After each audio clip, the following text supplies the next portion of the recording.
I grew up in a house that seemed to breathe with its own life. It was an old 2-story home in a remote village in Canada, surrounded by tall trees that whispered with the wind. My parents had bought it when I was just a kid, drawn in by the affordable price and the promise of a quiet, secluded life.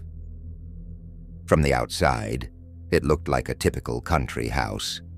Weathered wood siding, a creaky front porch, and a sloping roof. But on the inside, it held secrets. The house had a history.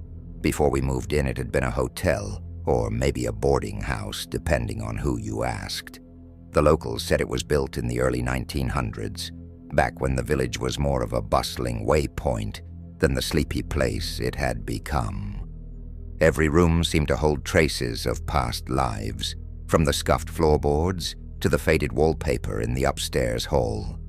My dad, Henry, loved to joke that the walls could probably tell better stories than the people in the village ever would.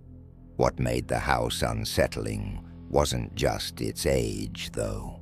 It was the way the floors creaked, no matter how light your step.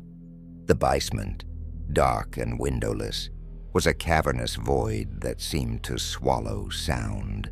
At night, the wind would howl through tiny gaps in the old window frames, making the house groan like it was trying to speak. My mom, Margaret, would sometimes shiver and say, "It's just the draft." But even as a kid, I could tell there was something more. The first time I felt it, really felt it, was on a quiet weekend night. My brother Ethan and I had spent the evening in the living room, playing on our old gaming console while my parents watched TV in the next room. I stayed up later than anyone else, relishing the silence once the house had settled. It was then that I heard the first creak, a deliberate, measured sound, like footsteps on the stairs. At first I thought it was Ethan sneaking down for a midnight snack, but the sound didn't match his usual hurried tread. It was slow, deliberate, as though someone or something was testing each step. I froze, listening. The creaks paused for a moment, then started again, moving closer. My heart pounded as I peered around the corner to see. Nothing. The stairs were empty, bathed in the dim glow of the hallway light. I told myself it was just the house settling, like Dad always said.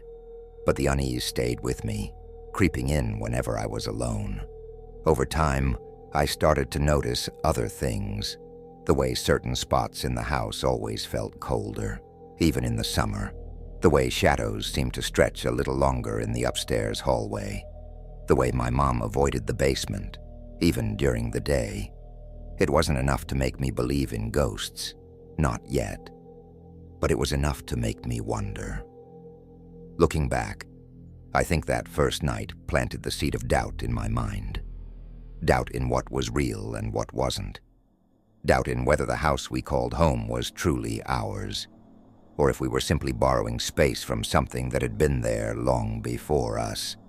And whatever it wasn't in a hurry to leave. It happened one summer evening, the kind of night where the air feels thick and the world seems quieter than usual.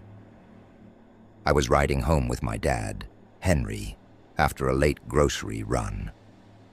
We didn't talk much during the drive. He was focused on the road, and I was staring out the window thinking about nothing in particular. As we turned onto our street, I glanced up at our house, expecting to see the warm glow of the downstairs lights. But what I saw instead made me freeze. There was someone standing in my bedroom window. At first, I thought it was my reflection in the glass of the car window. But as we pulled closer, the figure didn't move.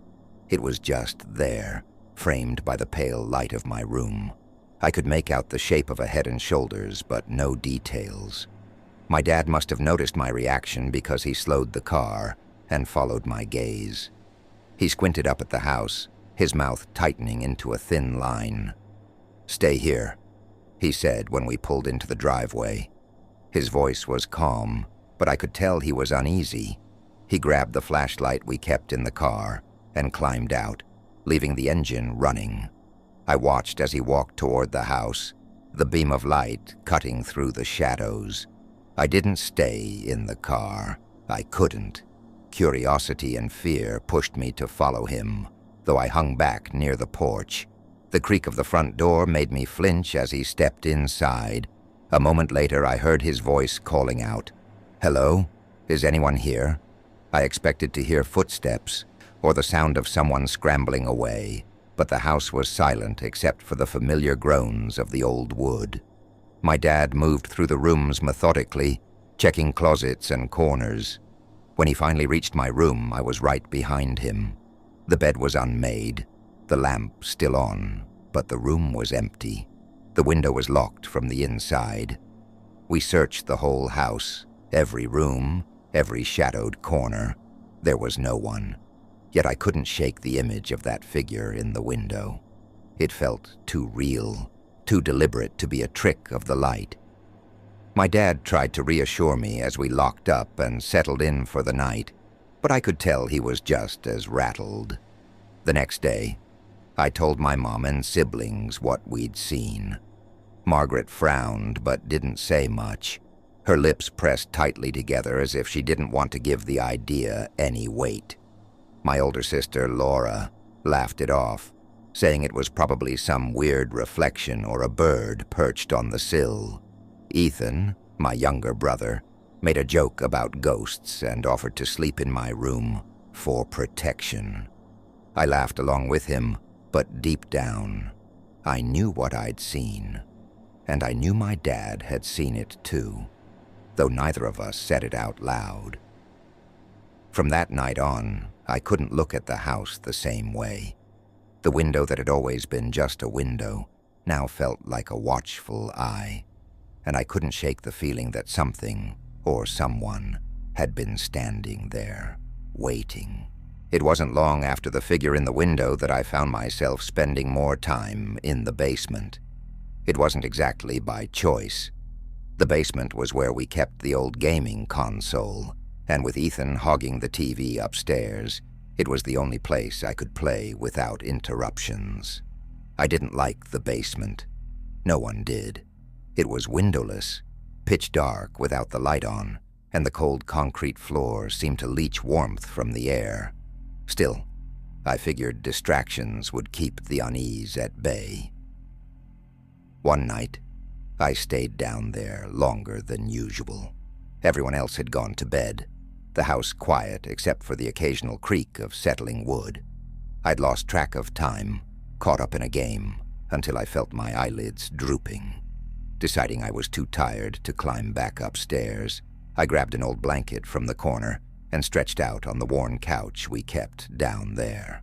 The silence pressed in around me, broken only by the low hum of the refrigerator from the laundry room.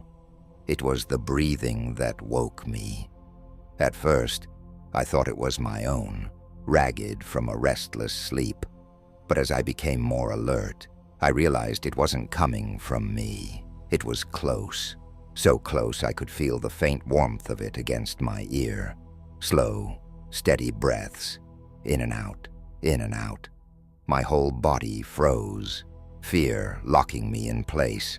The blanket felt like a lead weight as I forced myself to move, inching my hand toward the lamp on the side table. When the light finally flickered on, the room was empty. The breathing had stopped, leaving only the sound of my own heartbeat pounding in my ears. I sat up, gripping the blanket tightly, my eyes scanning every shadowed corner of the basement. There was no one there, but I couldn't shake the sensation that something had been inches away from me, watching, waiting. I bolted upstairs and didn't look back. Ethan was already asleep, his even breathing a strange comfort as I slipped into the bed across from his. I didn't wake him. I didn't tell anyone until the next morning when the daylight made the memory feel less real. When I told Ethan about it, he laughed nervously and said, "You probably dreamed it." But it didn't feel like a dream. I tried to convince myself that it was. The alternative was too terrifying to accept. Still, I stopped sleeping in the basement after that. It wasn't worth the risk. not after what I had felt. The darkness down there wasn't just empty. It was alive, and it wanted me to know it. By the time Laura came to visit with her little one, the house already felt heavy with unease. I didn't tell her much about what had been happening. It felt pointless to try and explain. Laura was the practical one, the one who rolled her eyes at ghost stories and told me to stop watching scary movies late at night. She brought laughter and energy into the house, though, and for a little while, her visit felt like a break from the tension that had been building. She didn't stay long, just a weekend, but she left behind a few things, including an electronic doll her baby had been playing with. It was one of those toys designed to laugh when you pressed its stomach. Harmless, really, except for the fact that I already hated it. Its laugh was too shrill, too artificial, and it had a way of catching you off guard when you weren't expecting it.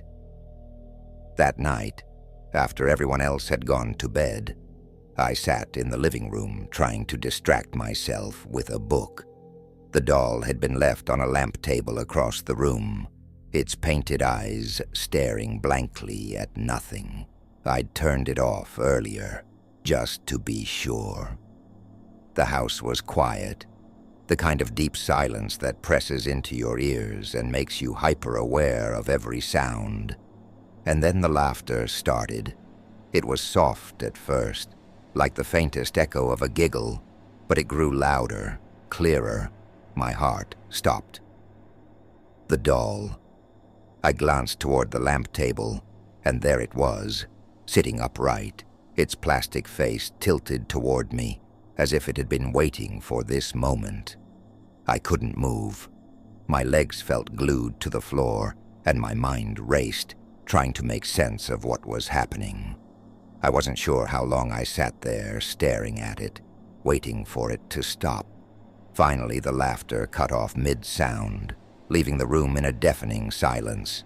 I forced myself to get up, grab the doll, and shove it into the nearest drawer.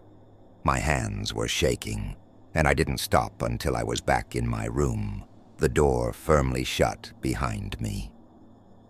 The next morning, I told my family. My dad frowned but said nothing. Margaret, my mom, insisted no one had been near the doll all night. Laura just shrugged and said, "It's probably broken." But there was something in her eyes, a flicker of doubt, that made me wonder if she believed her own words. It wasn't long after that when we moved out. I was finishing high school by then, and my parents decided it was time for a fresh start. The new house was smaller, brighter, and free of the shadows that had haunted our old one. The strange events stopped, but the memories stayed. Even now, years later, I can't think of that house without a chill running down my spine. I don't know what was in that house, if it was something real or just the weight of its history pressing on us. All I know is that it never felt like it truly belonged to us. It felt like we were intruders, unwelcome and always watched. And sometimes, late at night, I still hear that laughter echoing in my mind, as if the house isn't ready to let me go.